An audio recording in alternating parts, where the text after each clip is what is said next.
Un papa comblé. Florent Pagny est un chanteur et acteur français dont la carrière a débuté en 1988 grâce au succès qu'il a rencontré avec le titre N'importe quoi. Il a ensuite enchaîné les tubes et a fait partie du jury de l'émission The Voice, la plus belle voix sur TF1 entre 2012 et 2018 puis en 2021 pour l'édition spéciale.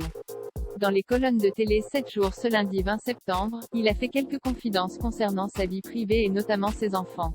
Alors qu'il faisait le bilan de sa vie personnelle, il a avoué avoir beaucoup de chance. J'ai une femme superbe et de beaux enfants, lance-t-il d'abord. Par la suite, il précise, mes mômes, ils s'épanouissent. Très fier de 1K, né en 1996 et AL, né en 1999, Florent Pagny a indiqué que son aîné vient d'avoir son brevet de pilote d'avion, à 25 ans. Il s'est aussi mis à faire des graffitis, au départ pour rigoler, précise le chanteur. Toutefois, cette petite blague a pris un autre tournant. Maintenant, il est contacté par de petites municipalités pour repeindre les cabanes EDF horribles.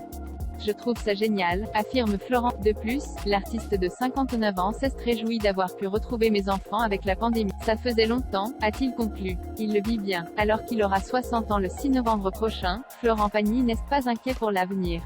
Je n'ai pas l'impression d'avoir cet âge, je suis resté bloqué sur mes 27 donc, dans ma tête, j'ai 27 ans, avoue-t-il. La raison, parce que c'est à cet âge-là que j'y suis arrivé. J'ai remarqué que, parfois, les gens célèbres restent bloqués à l'époque où ils ont été connus.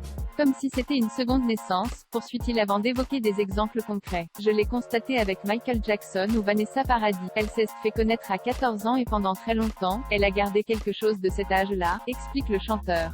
Selon lui, quand tu écoutes Vanessa Paradis, tu te rends compte que c'est resté figé. Johnny Hallyday, connu à 16 ans, quand je l'ai rencontré, je me suis dit, mais c'est un ado, c'est-il souvenu. Ainsi, Florent Pagny affirme avoir 60 ans sur mon passeport mais dans ma tête. Conclut-il, amusé, Florent Pagny, quelle rencontre a changé sa vie?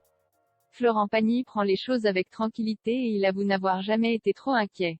J'ai toujours eu une force, en moi, qui me disait que ça allait aller, confie-t-il à Télé 7 jours. Par la suite, il se souvient avoir rencontré une cartomancienne quand j'étais gamin. Ma mère la connaissait, c'était quelqu'un de très fort dans son domaine. Avant que je ne parte pour Paris, à 15 ans, elle m'a dit que j'allais mettre du temps mais que j'allais y arriver. Des propos qui ont motivé le jeune Florent. Du coup, je n'ai pas désespéré. J'ai mis du temps, mais j'y suis arrivé. Il fallait avoir confiance, être patient et profiter du chemin pour découvrir d'autres choses, a-t-il conclu. Dans sa carrière, le chanteur a également fait du cinéma, avant de sortir son premier tube en 1988.